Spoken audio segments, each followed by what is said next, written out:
Alrighty, so we've got to do a quick rehearsal here. I haven't quite finished it, but the time starts now.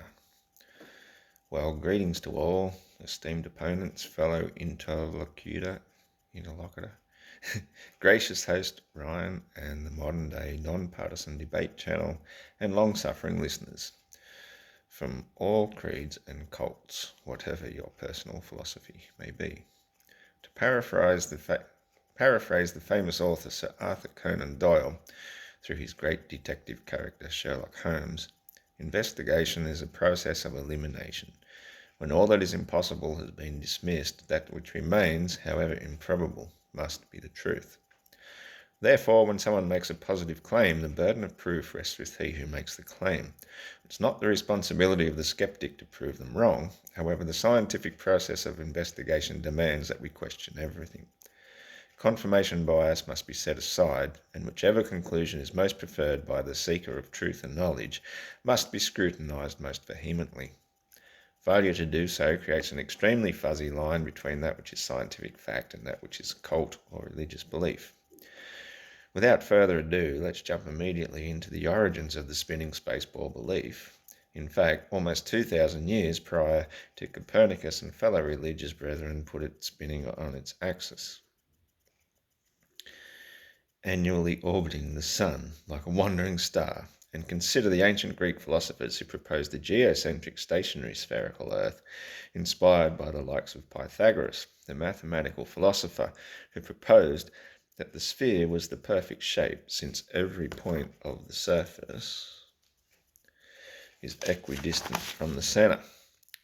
Although still roughly 25 centuries or so before the first known telescope was used to observe the celestials, it was not unreasonable to assume that since they all look round, there's a good chance they might also be spherical. So when Aristotle saw a circular shadow eclipsing a full moon, and it was assumed the sun going around the central Earth was casting Earth's shadow onto the moon, full stop. You didn't pronounce that. And it was assumed the sun was going around the central Earth was casting Earth's shadow onto the moon. This is the first challenge to confirmation bias, because anyone can place a ball in the sun, cast a shadow onto it with a flat book or card, and we see that it's the ball itself causing the shadow to appear curved.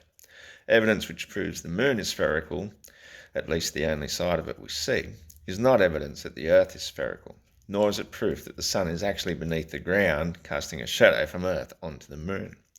In fact, in modern times with modern technology, we've come to know that somewhere on Earth we'll see the shadow of something eclipsing the moon while the sun is still visible. Known as the Selenelian eclipse, it eliminates all possibility of it being the Earth eclipsing the moon, and if time permitted, we might explore the plethora of other possibilities that actually fit observations over and above personal preferences. Another example, had the head librarian of Alexandria, circa 2 to 300 BC, set out to prove the Earth was flat and stationary with a nearby local sun, then the method Eratosthenes used to estimate the circumference of the spherical Earth with a simple change of biases would have confirmed the former rather than the latter. It would seem to me, in fact, that every bit of globe evidence in existence is extracted from deep within the realms of personal confirmation biases rather than held to the deep flames of rational scrutiny through which every scientific theory must ultimately pass. The globe has simply been accepted into the groupthink collective hive mind of humanity through the process of brainwashing and repetitive suggestion, to the point where most of us aren't even aware that our very thoughts are not our own, our reactions, our responses, often little more than pre-rehearsed catchphrases and popular appeals to authorities. By all means, we should stand on the shoulders of giants, past and present, and use their knowledge, wisdom to advance us into the future present. But bear in mind, a tool is only as useful as the hand which wields it. We stand before the greatest tool in living human consciousness, as we've witnessed not just the internet sharing information by the gigabyte per nanosecond, but the live birth of artificial intelligence itself. And it seems as though, despite having the greatest tool at our disposal, we have no master craftsman capable of wielding it to create the ultimate masterpiece. It's always, inevitably, at the crossroads where we find ourselves making a deal with the devil. Everyone always chooses the red pill in the dream because the blue pill is so powerful it creates the illusion that you're in control.